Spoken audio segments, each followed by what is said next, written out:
തിരുവചനം തിരുവചനം. ഈശോമിശിഹായ്ക്ക് സ്തുതിയായിരിക്കട്ടെ. നമുക്ക് നിമിഷം പ്രാർത്ഥിക്കാം. പിതാവായ ദൈവമേ, ഇന്ന് ഞങ്ങൾ കാണാൻ പോകുന്ന, ചിന്തിക്കാൻ പോകുന്ന വചനം ഞങ്ങളുടെ ജീവിതത്തിലെ വലിയൊരു വെളിച്ചമായി മാറാൻ ഉള്ള കൃപ നീ നൽകണമേ. പരിശുദ്ധ അമ്മേ, ദൈവമാതാവേ, ഞങ്ങളുടെ ജീവിതത്തിൻ്റെ സകല അന്ധകാരങ്ങളും നീങ്ങപ്പെടാൻ വേണ്ടി അമ്മ പ്രാർത്ഥിക്കണമേ. നന്മ നിറഞ്ഞ മറിയമേ, സ്വസ്തി, കർത്താവ് നിന്നോടുകൂടെ, സ്ത്രീകളെ നീ അനുഗ്രഹിക്കപ്പെട്ടവളാവുന്നു, നിൻ്റെ ഉദരത്തിൻ ഫലമായ ഈശോ അനുഗ്രഹിക്കപ്പെട്ടവനാവുന്നു. പരിശുദ്ധ മറിയമേ, തമ്പുരാൻ്റെ അമ്മേ, പാപികളായ ഞങ്ങൾക്ക് വേണ്ടി ഇപ്പോഴും ഞങ്ങളുടെ മരണസമയത്തും നീ തമ്പുരാനോട് അപേക്ഷിച്ചുള്ളമേ. ആമേൻ. ഏശയ്യായുടെ പുസ്തകം 9-ാം അധ്യായം അതിൻ്റെ 2-ാം വചനത്തിൽ ഇങ്ങനെ പറയുന്നു: അന്ധകാരത്തിൽ കഴിഞ്ഞ ജനം മഹത്തായ ഒരു പ്രകാശം കണ്ടു. കൂരിരുട്ടിൻ്റെ ദേശത്ത് വസിച്ചിരുന്നവരുടെ മേൽ പ്രകാശം ഉദിച്ചു. അന്ധകാരത്തിൽ കഴിഞ്ഞ ജനം മഹത്തായ ഒരു പ്രകാശം കണ്ടു. കൂരിരുട്ടിൻ്റെ ദേശത്ത് വസിച്ചിരുന്നവരുടെ മേൽ വലിയൊരു പ്രകാശം ഉദയം ചെയ്തു. ഞാനൊക്കെ ഒരു അക്രൈസ്തവ സമുദായത്തിൽ നിന്ന് മാമോദിസ സ്വീകരിച്ച സഭയിലേക്ക് വന്നൊരു വ്യക്തിയാണ്. 2010 ഞാൻ മാമോദിസ സ്വീകരിക്കുന്നത്. ഞാൻ യേശുവിൻ്റെ സ്നേഹത്തിലേക്ക് വന്നു തുടങ്ങിയ കാലഘട്ടത്തിലൊക്കെ എന്നെ ഒത്തിരി സ്പർശിച്ച ഒരു ചിന്തയാണിത്. അന്ധകാരത്തിൽ കഴിഞ്ഞ ജനം മഹത്തായ ഒരു പ്രകാശം കണ്ടു. ക്രിസ്തുവാകുന്ന വലിയൊരു പ്രകാശം കണ്ടു. അപ്പം ഞങ്ങളുടെയൊക്കെ ഞാൻ വിശ്വസിച്ചിരുന്ന, ഞങ്ങൾ ആചരിച്ചു പോന്നിരുന്ന ആ മതത്തിൻ്റെ വിശ്വാസം അനുസരിച്ച്, അതിൻ്റെ എത്തിക്സ് അനുസരിച്ച് ഞങ്ങളെയൊക്കെ ഇങ്ങനെ പഠിപ്പിക്കുമായിരുന്നു, എന്തെങ്കിലും പാപം ചെയ്തു കഴിഞ്ഞാൽ ശിക്ഷിക്കപ്പെടും, അതിൽ നിന്നൊരു മോചനമില്ല. അപ്പോൾ എന്ത് പാപം ചെയ്താലും നമ്മൾ ശിക്ഷിക്കപ്പെടും. കാരണം അവിടുത്തെ ഒരു ദൈവിക കൺസെപ്റ്റ് ശിക്ഷിക്കുന്ന ഒരു ദൈവത്തെയാണ് ഇൻട്രൊഡ്യൂസ് ചെയ്യുന്നത്. അപ്പോൾ ചെറിയ ചെറിയ പാപത്തിന് പോലും നമ്മൾ ശിക്ഷ ഏറ്റുവാങ്ങേണ്ടി വരും. അത് കൊടൂരമായ ശിക്ഷയൊക്കെയാണ് പഠിപ്പിക്കുന്നത്. അപ്പോൾ കുഞ്ഞു പ്രായം തൊട്ട് ഇതിങ്ങനെ കേൾക്കുമ്പോൾ നമ്മുടെ ഹൃദയത്തിൽ ഭയങ്കര ഒരു വല്ലാത്തൊരു പിരിമുറുക്കമാണ്. കാരണം ശിക്ഷിക്കപ്പെടും അല്ലേ, ഒരവസ്ഥയാണ്, ശിക്ഷിക്കപ്പെടും. ഇപ്പം പെട്ടെന്നൊരു പ്രശ്നമുണ്ടായി, അങ്ങോട്ടും ഇങ്ങോട്ടും ഒരു വാക്കുതർക്കം ഉണ്ടായി, അത് പയ്യെ കയ്യേറ്റത്തിലേക്ക് മാറി, പെട്ടെന്നൊരു കയ്യബദ്ധം പറ്റിയെന്നിരിക്കട്ടെ. പെട്ടെന്നൊരു കയ്യബദ്ധം പറ്റി, നമ്മുടെ കയ്യിലിരിക്കുന്ന എന്തോ ഒരു സാധനം വെച്ച് വേറൊരാൾക്കിട്ട് അടിക്കുകയോ പിടിക്കുകയോ എന്തോ ചെയ്തു, പെട്ടെന്ന് ആ വ്യക്തി മരിച്ചുപോയി എന്ന് കരുതുക, എക്സാമ്പിൾ. അങ്ങനെ വന്നു കഴിഞ്ഞാൽ ആ സിറ്റുവേഷനിലെ നമ്മുടെ ഒരു മാനസിക അവസ്ഥ എന്തായിരിക്കും ഒന്ന് ചിന്തിച്ച് നോക്കിയേ അല്ലേ. എന്തൊക്കെയായിരിക്കും നമ്മുടെ മനസ്സിലൂടെ ഇങ്ങനെ കടന്നു പോകുന്നത്? ഞാൻ അറസ്റ്റ് ചെയ്യപ്പെടാൻ പോകുന്നു, എന്നെ പിടിച്ച് വലിച്ച് ഇഴച്ച് കൊണ്ടുപോകാൻ പോകുന്നു, ആൾക്കാർ മൊത്തം കൂകും, ചിലപ്പം ആർത്ത് വിളിക്കും, ചിലപ്പം അടിക്കും, തല്ലും, എന്തെങ്കിലും എടുത്ത് എറിയും, ചിലപ്പം പോലീസുകാരുടെ അടി വാങ്ങേണ്ടി വരും. നമ്മുടെ കുടുംബത്തിൻ്റെ അവസ്ഥയൊന്ന് ആലോചിച്ച് നോക്കിയേ, മക്കളുടെ അവസ്ഥയൊന്ന് ആലോചിച്ച് നോക്കിയേ അല്ലേ. ഒരു കൊലകാരൻ്റെ മക്കളെന്ന് അവർ വിളിക്കപ്പെടും അല്ലേ. ഇനി എന്തൊക്കെയാണോ ഇതിനു വേണ്ടി ഫേസ് ചെയ്യാൻ പോകുന്നത്, എന്തുമാത്രം ഒരു സ്ട്രഗിളിലൂടെയാണ് നമ്മൾ കടന്നു പോകുന്നത്. ഇതുപോലത്തെ ഒരു കുഞ്ഞു കുഞ്ഞ് കാര്യങ്ങൾ വന്നിട്ട് നമ്മുടെ ഹൃദയത്തെ അങ്ങോട്ട് ഞെക്കാൻ തുടങ്ങും ചെറുപ്രായം തൊട്ട്. കാരണം ചെറുപ്പത്തിലൊക്കെ നമ്മൾ ഒത്തിരി കള്ളം പറഞ്ഞിട്ടുണ്ട്, ചോദിക്കാതെ പൈസയൊക്കെ എടുത്തിട്ടുണ്ട്, ചെറിയ ചെറിയ കുരുത്തക്കേടൊക്കെ നമ്മൾ കാണിച്ചിട്ടുണ്ട്, ചെറുപ്രായത്തിൻ്റേതായിട്ടുള്ള കുരുത്തക്കേടൊക്കെ കാണിച്ചിട്ടുണ്ട്. അപ്പോൾ നമ്മളും ഒരിക്കൽ ശിക്ഷിക്കപ്പെടും. ഈ ഒരു ചിന്ത വല്ലാതിട്ട് അലട്ടിയിരുന്നു. കാരണം കുഞ്ഞ മനസ്സിൽ വല്ലാത്തൊരു ഈ അസ്ത്രങ്ങളൊക്കെ അടിച്ച് തറച്ച് കയറുന്ന പോലൊരു ചിന്തയായിരുന്നു. ഞാൻ ശിക്ഷിക്കപ്പെടും, എൻ്റെ കൈ വെട്ടപ്പെടും, എൻ്റെ നാക്ക് കട്ട് ചെയ്തെടുക്കപ്പെടും, എൻ്റെ ശരീരമാകെ പീഡിപ്പിക്കപ്പെടും എന്നൊക്കെ പറഞ്ഞ അങ്ങനെ പഠിപ്പീര് ഹൃദയത്തിൽ കയറിയ അതിൻ്റെ മുള്ളുകൾ ഇങ്ങനെ അങ്ങ് കുത്തി തുടങ്ങുന്ന സമയത്ത് ഇങ്ങനെ ഞങ്ങളുടെ നാട്ടിൽ ഒരു ലാറ്റിൻ പള്ളിയുണ്ട്. ആ ലാറ്റിൻ പള്ളിയുടെ ഭിത്തികളിൽ കുറേ വചനം എഴുതി വെച്ചിരുന്നു. അപ്പം ആദ്യമായിട്ട് ഞാനിങ്ങനെ എൻ്റെ കണ്ണുകളിൽ ദൈവത്തിൻ്റെ വചനം അടക്കാൻ തുടങ്ങി. ഞാൻ ആദ്യം വായിച്ച വചനം ഇതാണ്: അധ്വാനിക്കുന്നവരും ഭാരം ചുമക്കുന്നവരായ നിങ്ങൾ എൻ്റെ അടുക്കൽ വരുവിൻ, ഞാൻ നിങ്ങളെ ആശ്വസിപ്പിക്കാം. അപ്പോൾ ഞാനിങ്ങനെ ചിന്തിച്ചു, ഈ തോട്ടം മേഖലയിലൊക്കെ പണി ചെയ്യുന്നവർ, ഈ ടൗണിലൊക്കെ ചുമടെടുക്കുന്നവരൊക്കെ ഈ മനുഷ്യനെടുത്ത് ചെന്നാൽ ഈ മനുഷ്യനെ എങ്ങനെയാണ് ആശ്വസിപ്പിക്കുന്നത്? അപ്പം എനിക്ക് അന്ന് അങ്ങനെയാണ് എനിക്ക് മനസ്സിലായത്. കാരണം ഞാൻ ജനിച്ച് വളർന്നതൊക്കെ തോട്ടം മേഖലയിലാണ്. അത് കഴിഞ്ഞിട്ട് അതിനോട് കണക്ട് ഞാൻ കണ്ടു ലൂക്ക 5:32, ഞാൻ വന്നിരിക്കുന്നത് പാപികളെ തേടിയാണ്, നീതിമാന്മാരെ തേടിയല്ല. അതെന്നെ ചിന്തിപ്പിക്കാൻ തുടങ്ങി. ഞാൻ വന്നിരിക്കുന്നത് പാപികളെ തേടിയാണ്. ഞങ്ങളുടെ ഒരു കൺസെപ്റ്റിൽ, വിശ്വസിച്ചിരുന്ന ഒരു കൺസെപ്റ്റിൽ, പാപികളെ അപ്പാടെ ഉപേക്ഷിക്കുന്ന ഒരു ദൈവത്തെ മാത്രമേ നമ്മൾ കണ്ടിട്ടുള്ളൂ. നമ്മൾ പാപം ചെയ്തോ ദൈവത്തിന് മുമ്പിൽ നിൽക്കാൻ വി ആർ നോട്ട് എലിജിബിൾ. നമ്മൾ എലിജിബിൾ അല്ല. നമ്മൾ ദൈവസന്നിധിയിൽ നിന്ന് തള്ളി മാറ്റപ്പെടും, അവഗണിക്കപ്പെടും, മാറ്റി നിർത്തും. രക്ഷയിലേക്ക് പിന്നെ കടക്കാൻ പറ്റത്തില്ല, ശിക്ഷ ഏറ്റുവാങ്ങേണ്ടി വരും. കാരണം ദൈവത്തിൻ്റെ അപ്രീതിക്ക് നമ്മൾ കാരണമായി. പിന്നെ അതിനൊരു രക്ഷയില്ല. അതുമാത്രമല്ല, വീണ്ടും വീണ്ടും വീണ്ടും വീണ്ടും ചെയ്യാനുള്ളൊരു ടെംപ്റ്റേഷനും കൂടി അതിലൂടെ കിട്ടും. കാരണം ഞാൻ ചെറുതായിട്ടൊന്ന് മോഷ്ടിച്ചിട്ടുണ്ട് എന്ന് ഇരിക്കട്ടെ, എൻ്റെ കൈ വെട്ടപ്പെടും. ഇനി 1 മോഷ്ടിച്ചാലും 1000 മോഷ്ടിച്ചാലും ഒരിക്കൽ എൻ്റെ കൈ വെട്ടും. എന്നാൽ പിന്നെ 1000 മോഷ്ടിച്ചിട്ട് വെട്ട് വാങ്ങിക്കുന്നതല്ലേ നല്ലത്? അല്ലേ, 1 കള്ളം പറഞ്ഞാലും 1000 കള്ളം പറഞ്ഞാലും നാവ് കട്ട് ചെയ്തെടുക്കും. എന്നാൽ പിന്നെ ഈ 1000 കള്ളം പറഞ്ഞിട്ട് നാവ് കട്ട് ചെയ്തെടുപ്പിച്ചാൽ പോരെ? ശരിയല്ലേ? ഞാൻ ആരെയെങ്കിലും വഞ്ചിച്ചാൽ എന്നെയും വഞ്ചിക്കും. ഞാൻ ആരെങ്കിലും കൊന്നാൽ എന്നെയും കൊല ചെയ്യപ്പെടും. നീ ഒരാളെ കൊന്നാലും 100 പേരെ കൊന്നാലും ഞാൻ ഒരിക്കൽ കൊല ചെയ്യപ്പെടും. അങ്ങനെയൊക്കെ ഇത് കൂടുതൽ കൂടുതൽ ചെയ്യാനുള്ള ഒരു ടെംപ്റ്റേഷനിലേക്ക് പയ്യെ നയിക്കപ്പെടാൻ തുടങ്ങി. അപ്പോഴാണ് ഈ വചനം ഉടക്കുന്നത്, ഞാൻ വന്നിരിക്കുന്നത് പാപികളെ തേടിയാണ്, നീതിമാന്മാരെ തേടിയല്ല. അത് കൊള്ളാലോ. പാപികളെ സ്നേഹിക്കുന്നൊരു ദൈവമുണ്ടോ? നല്ല കാര്യമാണല്ലോ. പെട്ടെന്ന് ഈ എന്താ പറയണേ, ഇങ്ങനെ ഈ പൊരി വെയിലത്തുനിന്ന് ഈ ATMൻ്റെ കൗണ്ടറിനകത്ത് കയറി നിന്ന ഒരവസ്ഥ, എൻ്റെ മനസ്സൊക്കെ അങ്ങോട്ട് തണുക്കാൻ തുടങ്ങി. പെട്ടെന്ന് എന്തോ ഒരു ആശ്വാസം. ഞാൻ വന്നിരിക്കുന്നത് പാപികളെ തേടിയാണ്. കാരണം ഞാനൊരു പാപിയാണ്. വ്യക്തമായ ബോധ്യം ഉണ്ടായിരുന്നു അന്നും. കാരണം നമ്മൾ ചെറുപ്പം തൊട്ട് തെറ്റ് ചെയ്തിട്ടുണ്ടല്ലോ. കാരണം ആദ്യം നമ്മളെ തെറ്റുകളെക്കുറിച്ചാണല്ലോ പഠിപ്പിക്കുന്നത്. ഇത് തെറ്റ്, അത് തെറ്റ്, ഇത് തെറ്റ്, ഇത് തെറ്റ്, ഇത് തെറ്റ്, ഇത് തെറ്റ്, അങ്ങനെ തെറ്റുകളെക്കുറിച്ച് മാത്രം പഠിപ്പിക്കുന്ന ഒരു കൾച്ചറിലാണല്ലോ നമ്മളെല്ലാവരും വളർന്നു വരുന്നത്. ശരിയായ കാര്യം ആരും നമുക്ക് പറഞ്ഞു തരുന്നില്ലല്ലോ. എങ്ങനെയാ ചെയ്യേണ്ടതെന്ന് ആരും പറഞ്ഞു തരുന്നില്ലല്ലോ. ശരിയല്ലേ? അത് തെറ്റാണ്, ഇത് തെറ്റാണ്, ഇങ്ങനെ പോയാൽ തെറ്റാണ്, അങ്ങനെ ചെയ്യാൻ തെറ്റാണ്, ഇങ്ങനെ ഒരു തെറ്റുകളുടെ കുറേ കാര്യങ്ങൾ നമ്മുടെ തലയ്ക്കകത്തോട്ട് കയറിയിട്ട് നമ്മളെ അങ്ങോട്ട് അടിമപ്പെടുത്തുക. വീണ്ടും അന്ധകാരത്തിൽ നിന്ന് അന്ധകാരത്തിലേക്ക് അന്ധകാരത്തിലേക്ക് അന്ധകാരത്തിലേക്ക് തള്ളിയിട്ടുകൊണ്ടിരിക്കുക. അവിടുന്നൊരു മോചനം കിട്ടുന്നില്ല. അവിടെ വെച്ചിട്ടാണ് ഈ സാധനം കിട്ടുന്നത്. ഞാൻ വന്നിരിക്കുന്നത് പാപികളെ തേടിയാണ്. അപ്പോൾ അവന് പാപികളോട് എന്തോ പറയാനുണ്ട്. പാപികളെ തേടിയ, നീതിമാന്മാരെ തേടിയല്ല. രോഗിക്കല്ലേ വൈദ്യനെ കൊണ്ട് ആവശ്യം? അല്ലേ, രോഗികൾക്കാണ് വൈദ്യനെ കൊണ്ട് ആവശ്യം. അസുഖമില്ലാത്തവർക്ക് എന്തിനാ മരുന്ന്? ശരിയല്ലേ? പനിയില്ലാതെ എന്തിനാ പാരാസെറ്റമോൾ വിഴുങ്ങുന്നേ? അസുഖമില്ലാത്തവർക്ക് എന്തിനാ മരുന്ന് കഴിക്കുന്നത്? രോഗികൾക്കല്ലേ വൈദ്യനെ കൊണ്ട് ആവശ്യം. അപ്പം അസുഖമില്ലാത്ത ഒരാൾ ചെന്ന് കഴിഞ്ഞാൽ എന്ത് ചെയ്യും എന്ന് പറയുന്ന പോലെ തന്നെ ദൈവം വന്നിരിക്കുന്നത് പാപികളെ തേടിയാണ്. അത് വലിയൊരു വെളിച്ചത്തിലേക്ക് എന്നെ പയ്യെ നയിക്കാൻ തുടങ്ങി. അതാ ഇവിടെ പറയണത്, അന്ധകാരത്തിൽ കഴിഞ്ഞ ജനം.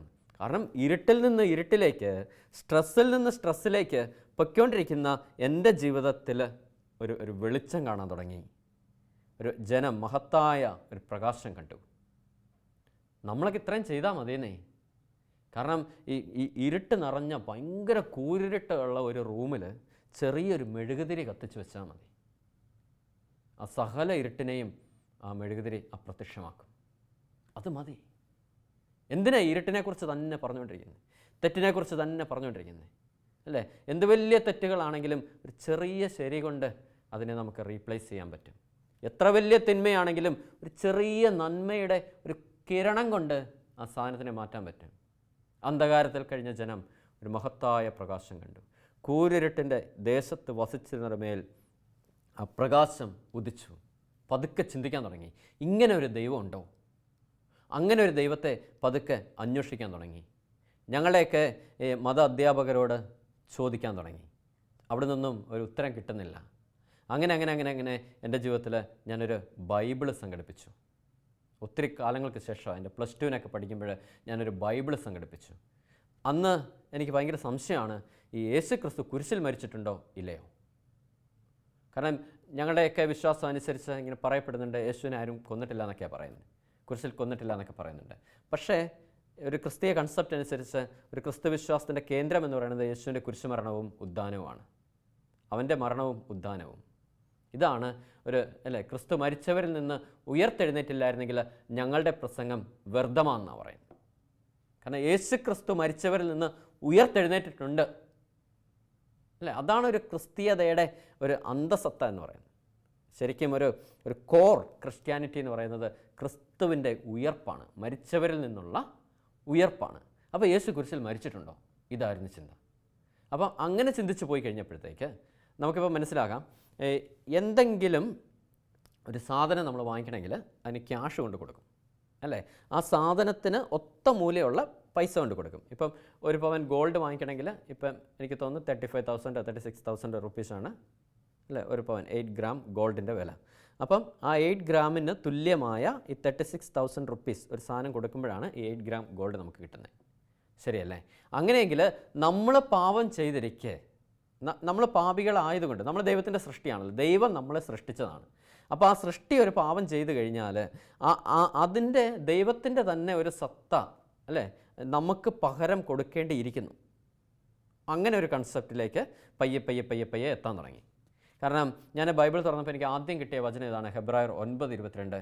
സകലതും വിശുദ്ധീകരിക്കപ്പെടുന്ന രക്തത്താലാണ്, രക്തം ചിന്താതെ പാപമോചനം ഇല്ല. രക്തം ചിന്താതെ പാപമോചനം ഇല്ല. അപ്പോൾ ഞാനിങ്ങനെ ചിന്തിക്കാൻ തുടങ്ങി, രക്തവും പാപവും തമ്മിൽ എങ്ങനെയാണ് ബന്ധപ്പെട്ട് കിടക്കുന്നത്? എന്തിനാണ് ദൈവം നമ്മളെ ഈ രക്തത്താൽ ഉടമ്പടി ചെയ്തിട്ടിരിക്കുന്നത്? പഴയ നിയമത്തിലൊക്കെ നോക്കിക്കഴിഞ്ഞാൽ, പണ്ട് ആദത്തിൻ്റെ കാലം തൊട്ട് നമ്മൾ നോക്കിക്കഴിഞ്ഞാൽ, നമ്മളെന്തെങ്കിലും പാപം ചെയ്ത് കഴിഞ്ഞാൽ ഒരു മൃഗത്തെ ബലി കൊടുക്കും. കാരണം ആദവും ഹവ്വയും പാപം ചെയ്തു. ആദവും ഹവ്വയും പാപം ചെയ്ത് ഇങ്ങനെ ദൈവത്തിൽ നിന്ന് അകന്നു കഴിഞ്ഞപ്പോൾ ദൈവം വന്ന് ചോദിക്കുന്നത്, ആദം നീ എവിടാ? അപ്പോൾ ആദം പറയുന്നുണ്ട്, ഞാൻ നഗ്നനാണ്, നിൻ്റെ മുമ്പിൽ വരാൻ ഞാൻ യോഗ്യനല്ല. അപ്പോൾ ദൈവം ചോദിക്കുന്നത്, ഞാൻ കഴിക്കരുതെന്ന് പറഞ്ഞ കാര്യം നീ കഴിച്ചോ? അങ്ങനെ കുറേ അല്ലേ, ശാപമൊക്കെ കൊടുക്കുന്നുണ്ട്. അങ്ങനെ കൊടുത്തു കഴിഞ്ഞിട്ട് നമ്മൾ ബൈബിളിൽ കാണുന്നുണ്ട്, ഉൽപ്പത്തിയുടെ പുസ്തകത്തിൽ കാണുന്നുണ്ട്, ദൈവം അവരെ ഒരു തോല് കൊണ്ട് പൊതിഞ്ഞു എന്നാണ് പറയുന്നത്. തോല് കൊണ്ട് പൊതിഞ്ഞു. God covered dum with a skin എന്നാണ് പറയുന്നത്. അതൊരു മൃഗത്തിൻ്റെ തോലായിരിക്കണം, മരത്തിൻ്റെ തോലല്ല. മൃഗത്തിൻ്റെ തോല് വെച്ചാണ് പൊതിഞ്ഞത്. അപ്പോൾ ഒരു മൃഗത്തിൻ്റെ തോൽ എടുക്കണമെങ്കിൽ ഒരു മൃഗം അവിടെ കൊല്ലപ്പെട്ടിരിക്കണം. അപ്പം ഒരു മൃഗം കൊല്ലപ്പെട്ടെങ്കിൽ മാത്രമല്ലേ ആ തോൽ എടുക്കാൻ പറ്റത്തുള്ളൂ. എന്ന് വെച്ചാൽ അവർ ചെയ്ത പാപത്തിന് വേണ്ടി ദൈവം അവിടെ ഒരു മൃഗത്തെ ബലി കൊടുത്തു. എന്നിട്ട് ഇവരെ തോല് കൊണ്ട് പൊതിഞ്ഞു എന്ന് പറഞ്ഞാൽ നമുക്കറിയാം, ഈ കശാപ്പുശാലയിലൊക്കെ നമ്മൾ ചെന്ന് കഴിഞ്ഞാൽ ഈ മൃഗത്തെ കഴുത്ത് വെട്ടിയെല്ലാം കൊന്നു കഴിഞ്ഞിട്ട് ഈ തോല് വലിച്ചു പറിച്ചെടുക്കുമ്പോൾ ഈ ബ്ലഡോടുകൂടിയാണ് വലിച്ചു പറിച്ചെടുക്കുന്നത്. അപ്പോൾ ആ ബ്ലഡ് കൊണ്ട് അവരെ പൊതിഞ്ഞു. ഇവർ ചെയ്ത പാപത്തിന് വേണ്ടി, ഒരു പരിഹാരത്തിന് വേണ്ടി ഒരു മൃഗത്തെ അവിടെ ബലി കൊടുത്തു. കാരണം ഈ പാപം ഒരു മൃഗത്തിൻ്റെ മേൽ ചുമത്തി മൃഗത്തെ കൊണ്ട് ബലി കൊടുത്തു. എന്നിട്ടും ദൈവം സാറ്റിസ്ഫൈഡ് ആയില്ല. കാരണം പഴയ നിയമത്തിലെ ഒരു ബലികളിലും ദൈവം സാറ്റിസ്ഫൈഡ് ആയില്ല. കാരണം എന്നിട്ടും ഈ എന്താ സംഭവിച്ചതെന്ന് വെച്ച് കഴിഞ്ഞാൽ, ഈ ഉള്ളിലുണ്ടായിരുന്ന ദൈവിക സാന്നിധ്യം നഷ്ടപ്പെട്ടു പോയില്ലേ? ഇനി ഈ സാന്നിധ്യം തിരിച്ചു കിട്ടണമല്ലോ, തിരിച്ച് നമ്മുടെ ഉള്ളിലേക്ക് തന്നെ എത്തണം. അതിനുവേണ്ടിയാണ് ദൈവം തൻ്റെ പുത്രനെ ഭൂമിയിലേക്ക് അയച്ചത്. ആ പുത്രൻ കുരിശിൽ യാഗമായി തീർന്നു, അല്ലേ? കുരിശിൽ രക്തം ചിന്തി യേശു മരിച്ചു. ശരിക്കും യേശു കുരിശിൽ രക്തം ചിന്തി പറഞ്ഞാൽ ആ ഹെബ്രായർ 9:22 പറയുന്നത്, സകലതും വിശുദ്ധ രക്തത്താലാണ്, രക്തം ചിന്താതെ പാപമോചനമില്ല. ഇനി ലേവ്യർ 17:11 ഒരു വചനം പറയുന്നുണ്ട്, മാംസത്തിൻ്റെ ജീവൻ രക്തത്തിനകത്താണ് അടങ്ങിയിരിക്കുന്നത്. രക്തമാണ് പാപപരിഹാരം ചെയ്യുന്നത്. നമ്മളൊക്കെ ഇങ്ങനെ യാത്രയൊക്കെ ചെയ്യുമ്പോൾ ആക്സിഡൻറ്റിൽപ്പെട്ട് മരിച്ചു കിടക്കുന്നതൊക്കെ പലപ്പോഴും കണ്ടിട്ടുണ്ട്. അല്ലെങ്കിൽ കൈയൊക്കെ മുറിച്ച് സൂയിസൈഡ് ചെയ്യുന്നവർ. എന്താ സംഭവിക്കുന്നത്? രക്തം ഇങ്ങനെ അങ്ങ് വാർന്നൊഴുകാൻ തുടങ്ങും. പതുക്കെ പതുക്കെ പതുക്കെ പതുക്കെ രക്തം മൊത്തം വാർന്നൊഴുകി കഴിയുമ്പോൾ പയ്യെ നമ്മൾ മരണത്തിലോട്ട് അടുക്കുകയാണ്. കാരണം അത് സൂചിപ്പിക്കുന്നത് നമ്മുടെ ജീവൻ രക്തത്തിലാണ് അടങ്ങിയിരിക്കുന്നത്. അപ്പോൾ യേശു എനിക്ക് വേണ്ടി നിങ്ങൾക്ക് വേണ്ടി കുരിശിൽ രക്തം ചിന്തി എന്ന് പറഞ്ഞു കഴിഞ്ഞാൽ, യേശു എനിക്ക് വേണ്ടി നിങ്ങൾക്ക് വേണ്ടി നമ്മുടെ ജീവൻ, യേശുവിൻ്റെ ജീവൻ നൽകിക്കൊണ്ടാണ് നമ്മളെയൊക്കെ വീണ്ടെടുത്തത്. അവിടെ ഒരു ബലിയായി തീരുകയായിരുന്നു. എന്നിട്ട് അവൻ അതിനു മുമ്പ് പരിശുദ്ധ കുർബാന സ്ഥാപിച്ചിട്ടാണ് ബലിയിലേക്ക് പോയത്. കാരണം ആ കുരിശിലെ അതാണല്ലോ, ആ ബലിയാണല്ലോ നമ്മൾ കുർബാനയിൽ ആചരിച്ചു പോകുന്നത്. അപ്പം ആ നഷ്ടപ്പെട്ടു പോയ ദൈവിക സാന്നിധ്യം പരിശുദ്ധ കുർബാന സ്ഥാപിച്ചതിലൂടെ, യേശു കുരിശിൽ ബലിയായി തീർന്നതിലൂടെ ആ ബലിവസ്തു നമ്മുടെ ഉള്ളിലേക്ക് വന്ന ആ ദൈവിക സാന്നിധ്യത്തിൻ്റെ ഒരു വീണ്ടെടുപ്പ് പിതാവ് ചെയ്യുകയാണ്. അപ്പോൾ ആ ഒരു ബോധ്യത്തിലേക്ക് പതുക്കെ പതുക്കെ പതുക്കെ പതുക്കെ വരാൻ തുടങ്ങി. അപ്പം എനിക്ക് വ്യക്തമായി മനസ്സിലായി, എനിക്ക് വേണ്ടിയാണ് എൻ്റെ ഈശോ മരിച്ചത്. എൻ്റെ പാപങ്ങളാണ് അവൻ ശരീരത്തിൽ മുറിവുകളായി ഏറ്റുവാങ്ങിയത്. എൻ്റെ രോഗമാണ് അവൻ്റെ കീറി മുറിക്കപ്പെട്ട ഓരോ മുറിവിലും എൻ്റെ രോഗത്തിൻ്റെ സൗഖ്യമുണ്ട്. എൻ്റെ ശാപം അവൻ കുരിശിൽ പേറിയത്. എനിക്ക് വേണ്ടിയാണ് അവൻ മരിച്ചത് എന്നൊരു പൂർണ്ണ ബോധ്യത്തിലോട്ട് പതുക്കെ എത്താൻ തുടങ്ങി. യേശു പാപികളെ അന്വേഷിച്ചാണ് വന്നത്. ആ ഒരു പൂർണ്ണ ബോധ്യത്തിലേക്ക് വരാൻ തുടങ്ങി. നമ്മളിപ്പോൾ ക്രിസ്മസിനോട് അടുത്ത് പോവുകയാണല്ലോ, അല്ലേ? വീണ്ടും ഒരു ക്രിസ്മസിൻ്റെ ആരവങ്ങൾ നമുക്ക് ചുറ്റും കേട്ടു തുടങ്ങിയിരിക്കുന്നു. അപ്പോൾ ഒരു ക്രിസ്തുവിൻ്റെ ജനനം, എന്തിനാണ് ക്രിസ്തു ജനിച്ചത്? അത് പാപത്തിൽ നിന്ന് മനുഷ്യരെ മോചിപ്പിക്കാൻ വേണ്ടിയാണ്. കാരണം ഇപ്പം ഞാൻ നേരത്തെ പറഞ്ഞൊരു കാര്യത്തിലേക്ക് വരികയാണ്. അങ്ങനെ യാദൃച്ഛികമായിട്ട് ഒരു പെട്ടെന്നൊരു ഉണ്ടാകുന്ന ഒരു ബഹളത്തിൻ്റെ ഇടയ്ക്ക് ഒരാൾ വധിക്കപ്പെടുന്നു, മറ്റേ ഒരാൾ കുറ്റവാളിയായി നിൽക്കപ്പെടുന്നു. ആ ഒരു അവസ്ഥയിൽ അയാളിങ്ങനെ ഭയങ്കര സ്ട്രെസ്സിലിങ്ങനെ നിൽക്കുകയാണ്. ഞാനിപ്പോൾ പിടിക്കപ്പെടും. ആ ഒരു സ്ട്രെസ്സിൽ നിൽക്കുമ്പോൾ ഒരു വ്യക്തി വന്ന് പറയുകയാണ്, എൻ്റെ കുഞ്ഞെ നീ ആ കത്തി ഇങ്ങോട്ട് തന്നേ എന്നും പറഞ്ഞ്, അല്ലെങ്കിൽ ആ അടിച്ച എന്തെങ്കിലും ഉപകരണം എൻ്റെ കയ്യിലോട്ടിങ്ങ് തന്നേ, എന്നിട്ട് നിൻ്റെ ആ ഫിംഗർ പ്രിൻ്റൊക്കെ ഒന്ന് മായ്ച്ച് കളഞ്ഞേ, എന്നിട്ട് ഈ കുറ്റം ഞാൻ ഏറ്റുകൊള്ളാം എന്ന് പറയുമെന്ന് വെച്ചു. നീ ഒന്നും വിഷമിക്കേണ്ട, നീ അങ്ങ് പൊയ്ക്കോ എന്ന് പറയുമ്പം നമുക്ക് കിട്ടുന്ന ഒരു ഫ്രീഡം ഉണ്ടല്ലോ. ആ ഒരു ഫ്രീഡമാണ് യഥാർത്ഥത്തിൽ യേശു ഈ ഒരു പാപമോചനത്തിലൂടെ നമുക്ക് തരുന്നത്. ആ ഒരു ഫ്രീഡമാണ്. കാരണം ഞാൻ പിടിക്കപ്പെടില്ല, ഞാൻ ശിക്ഷിക്കപ്പെടില്ല എന്നൊരു ബോധ്യത്തിലേക്ക് നമ്മളെ നയിക്കുന്ന ഒരു മഹാസ്നേഹം. ആ ഒരു സ്നേഹമാണ് യേശുക്രിസ്തു. അതിനാണ് യേശുക്രിസ്തു ഭൂമിയിലേക്ക് വന്നത്. അത് അനേകരുടെ ഒരു വെളിച്ചത്തിന് വേണ്ടിയാണ്. ഈ അന്ധകാരത്തിൽ കഴിയുന്ന സകലരുടെയും ഒരു രക്ഷയ്ക്ക് വേണ്ടിയാണ് ക്രിസ്തു വന്നിരിക്കുന്നത്. ക്രിസ്തു ക്രിസ്ത്യാനികളുടെ മാത്രം ദൈവമല്ല, അത് ഈ ഭൂലോകത്ത് ജനിച്ചു വീണ ഓരോ വ്യക്തികളുടെയും രക്ഷ പൂർത്തിയാവുന്നത് ആ ക്രിസ്തുവിൻ്റെ പീഡാസഹനത്തിലൂടെയാണ്. അതിനുവേണ്ടിയാണ് ക്രിസ്തു ഭൂമിയിലേക്ക് വന്നത്, അതിനുവേണ്ടിയാണ് ദൈവം വന്നത്. എത്രയോ ഇപ്പം എൻ്റെയൊക്കെ ജീവിതത്തിൽ എത്രയോ അനുഭവങ്ങൾ. കാരണം ഈ ക്രിസ്തു ഇങ്ങനെ നമ്മൾ ഓരോ ഇതിൽ നിന്ന് നമ്മളിങ്ങനെ കരകയറ്റി കൊണ്ടുവരുന്ന ഒരു മഹാസ്നേഹം. അതിനൊന്നും നമ്മൾ യോഗ്യരല്ല. അതാണ് ഏറ്റവും, കാരണം പാപികളിലെ പാപിയാണ്. ഒത്തിരി തെറ്റുകളും കുറവുകളും ഒക്കെ ഉള്ള നമ്മളെ കർത്താവ് ഇങ്ങനെ വിശുദ്ധീകരിച്ച് പയ്യെ നമ്മളിങ്ങനെ പൊക്കിയെടുത്തുകൊണ്ട് വരുന്നു. അതാ യെശയ്യാ 9:2 പറയുന്നത്, അന്ധകാരത്തിൽ കഴിഞ്ഞ ജനം മഹത്തായ ഒരു പ്രകാശം കണ്ടു, കൂരിരുട്ടിൻ്റെ ദേശത്ത് വസിച്ചിരുന്നതിന് മേൽ ആ പ്രകാശം ഉദയം ചെയ്തു. എന്ത് വലിയ പാപിയാണേലും നിനക്ക് ഒരു രക്ഷയുണ്ട്.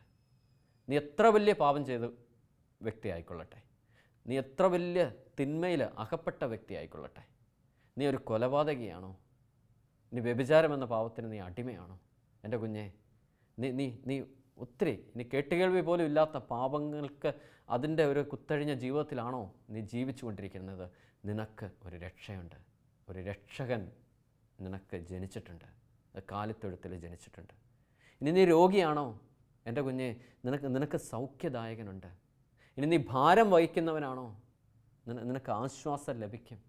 നീ അധ്വാനിച്ച് തളർന്നവനാണോ, നിനക്ക് ആശ്വാസം ലഭിക്കും കുഞ്ഞെ. അതാ മത്തായി 11:28 പറയുന്നത്, അധ്വാനിക്കുന്നൊരു ഭാരം ചുമക്കുന്നവരായ നിങ്ങൾ എൻ്റെ അടുക്കൽ വരുവിൻ. അത് ക്രിസ്തുവിൻ്റെ അടുത്ത് ചെന്നെങ്കിൽ മാത്രമേ ഉള്ളൂ ആ ഒരു ആശ്വാസം കിട്ടത്തുള്ളൂ. വേറെ ആരുടെ അടുത്ത് ചെന്നാലും അത് കിട്ടില്ല. വേറെ ഒരു കൺസെപ്റ്റിലും അങ്ങനെ ഒരു ദൈവം ഇല്ല. അത് യേശുക്രിസ്തു മാത്രമേ ഉള്ളൂ. ഈ ഒരു ക്രിസ്ത്യാനിറ്റിയിൽ മാത്രമേ ഉള്ളൂ. അത് യേശുവിലൂടെയുള്ള ഒരു രക്ഷ, ഒരു പരിപൂർണ രക്ഷയിലേക്ക് നമ്മളെ നയിക്കുന്ന ഒരു മഹാസ്നേഹം. ആ ഒരു സ്നേഹത്തിലേക്ക് നമുക്ക് കടന്നു വരാം. ഈ ഒരു ക്രിസ്മസിന് വേണ്ടി നമ്മൾ ഒരുങ്ങിക്കൊണ്ടിരിക്കുമ്പോൾ നമ്മുടെ ഹൃദയവും അതുപോലെ ഒരു കർത്താവിന് ജനിച്ചു വീഴാനുള്ള ഒരു കാലിത്തൊഴുത്ത് പോലെ ഒരു എളിമയുടെ തട്ടിലേക്ക് നമുക്ക് ഇറങ്ങാം. കാരണം അങ്ങനെ ഒരു ഹൃദയത്തിലെ യേശുവിന് ജനിക്കാൻ പറ്റത്തുള്ളൂ. അവനെ നമുക്ക് ജനിപ്പിക്കാം. നമ്മുടെ പ്രതിസന്ധികളുടെ മധ്യേ അവനെ നമുക്കൊന്ന് ജനിപ്പിക്കാം. നമ്മുടെ തകർച്ചകൾക്ക് മധ്യേ അവനെ നമുക്കൊന്ന് ജനിപ്പിക്കാം. നമ്മുടെ പാപ അവസ്ഥയ്ക്കുള്ളിലേക്ക് അവനെ ഒന്ന് ജനിപ്പിക്കാം. നേരത്തെ പറഞ്ഞതുപോലെ ഒരു കൂരിരുട്ടിനകത്ത്, അല്ലേ, നല്ല ഇരുട്ടിനകത്ത് ഒരു മെഴുകുതിരി കത്തിച്ച് വയ്ക്കുന്ന പോലെ, ഒരു ചെറിയൊരു തിരുനാളം കത്തിച്ച് വയ്ക്കുന്ന പോലെ നമ്മുടെ ജീവിതമാകുന്ന ആ പ്രതിസന്ധികളുടെ, കഷ്ടപ്പാടിൻ്റെ, അല്ലേ, കടബാധ്യതയുടെ, രോഗത്തിൻ്റെ, പാപത്തിൻ്റെ, ശാപത്തിൻ്റെ ആ വലിയൊരു അന്ധകാരത്തിൻ്റെ ഉള്ളിലേക്ക് ആ ക്രിസ്തുവാകുന്ന ഒരു ചെറിയ തിരുനാളം നമുക്ക് കത്തിക്കാം. അതിനെ പതുക്കെ ഊതി കത്തിച്ച് ആ സകല അന്ധകാരങ്ങളെയും നമുക്ക് പയ്യെ നീക്കാം. പതുക്കെ മാറ്റി നമുക്ക് ഒരു പ്രകാശത്തിലേക്ക് കടന്നു വരാം. അപ്പോൾ അതിൻ്റെ രണ്ടാമത്തെ ഭാഗത്ത് പറയുന്നത്, കൂരിരുട്ടിൻ്റെ ദേശത്ത് വസിച്ചിരുന്നവരുടെ മേൽ ആ പ്രകാശം ഉദയം ചെയ്തു. ആ പാപത്തിൻ്റെയും ശാപത്തിൻ്റെയും അശുദ്ധിയുടെയും രോഗത്തിൻ്റെയും നടുക്ക് ജീവിച്ചിരിക്കുന്ന നമ്മുടെ മേൽ പതുക്കെ ആ പ്രകാശം വ്യാപരിക്കാൻ തുടങ്ങും. നമ്മൾ പതുക്കെ ഒരു പ്രകാശത്തിലേക്ക് വരും. ആ പാപത്തിൻ്റെ ഒരു അവസ്ഥയൊക്കെ നീക്കപ്പെടും. ആ മനസ്സിൻ്റെയൊക്കെ സ്ട്രെസ്സ് ശിക്ഷിക്കപ്പെടും എന്ന ഒരു അവസ്ഥയിൽ നിന്ന് നമ്മൾ രക്ഷിക്കപ്പെടും എന്നൊരു പ്രത്യാശയിലേക്ക്, അല്ലേ? ശിക്ഷിക്കപ്പെടും, അതൊരു നിരാശയാണ്, ജീവിതത്തിൻ്റെ നിരാശയാണ്. നമ്മൾ എന്തെങ്കിലും ചെയ്താൽ ശിക്ഷിക്കപ്പെടും, പാപം ചെയ്താൽ ശിക്ഷിക്കപ്പെടും, അത് നിരാശയാണ്, നിരാശയുടെ പടുകുഴിയാണ് ആ ഒരു ചിന്ത. അതിൽ നിന്ന് രക്ഷിക്കപ്പെടും എന്നൊരു പ്രത്യാശയിലേക്ക്, അല്ലേ? ഹോപ്പ് നെവർ എൻഡ്സ് എന്നാണ് പറയുന്നത്. പ്രത്യാശ ഒരിക്കലും അസ്തമിക്കുന്നില്ല. ആ ഒരു പ്രത്യാശയിലേക്ക് ദൈവം നമ്മളെ നയിക്കും. അന്ധകാരത്തിൽ കഴിഞ്ഞ ജനം മഹത്തായ ഒരു പ്രകാശം കണ്ടു. ക്രിസ്തുവാകുന്ന പ്രകാശം എൻ്റെ ജീവിതത്തിൽ ഞാൻ കണ്ടു. പതുക്കെ പതുക്കെ പതുക്കെ പതുക്കെ ആ അന്ധകാരത്തിൽ നിന്ന് പ്രകാശത്തിലേക്ക് അവൻ എന്നെ കൈപിടിച്ച് മാറ്റി. ആ മാറ്റിയത് കൊണ്ടാണ് ഇന്നും ഇതുപോലെ ഒന്ന് ജീവിച്ചു പോകാനായിട്ട് ദൈവം അനുവദിക്കുന്നത്. അതാം ആ ഒരു രക്ഷയുടെ ആ ഒരു ദിവ്യപ്രകാശത്തെ കണ്ടുമുട്ടിയ ആ ഒരു ദിവസം തൊട്ടാണ് പ്രകാശത്തിൽ നിന്ന് പ്രകാശത്തിലേക്കാണ് ദൈവം നമ്മളെ നയിക്കുന്നത്. പിന്നെ നമ്മുടെ ജീവിതത്തിൽ അന്ധകാരമില്ല. കാരണം സകല അന്ധകാരത്തെ നീക്കാൻ ആ ഒരു കുഞ്ഞ തിരുനാളം മതി. ആ ഒരു തിരുനാളത്തെ നമുക്ക് ഊതി കത്തിച്ച് അതിനെ വലിയൊരു പന്തമാക്കി അതിനെ വീണ്ടും കത്തിച്ച് വലിയൊരു തീഗോളമാക്കി ആ തീഗോളത്തിനകത്തേക്ക് നമ്മളും കയറി നമ്മളും ഒരു തീ പിടിച്ച ആത്മീയ മനുഷ്യരായിട്ട് നമുക്ക് മാറാം. വലിയൊരു പ്രകാശഗോളമായി അനേകർക്ക് പ്രകാശം വീശുന്ന ഒരു ഉപകരണങ്ങളായി നമുക്ക് രൂപാന്തരപ്പെടാം. അതിനുള്ള വലിയൊരു പുണ്യം സ്വർഗം തുറന്ന് പിതാവായ ദൈവം തൻ്റെ പുത്രൻ്റെ ബലിയുടെ യോഗ്യതയാൽ നമുക്ക് തരട്ടെ. ആമേൻ.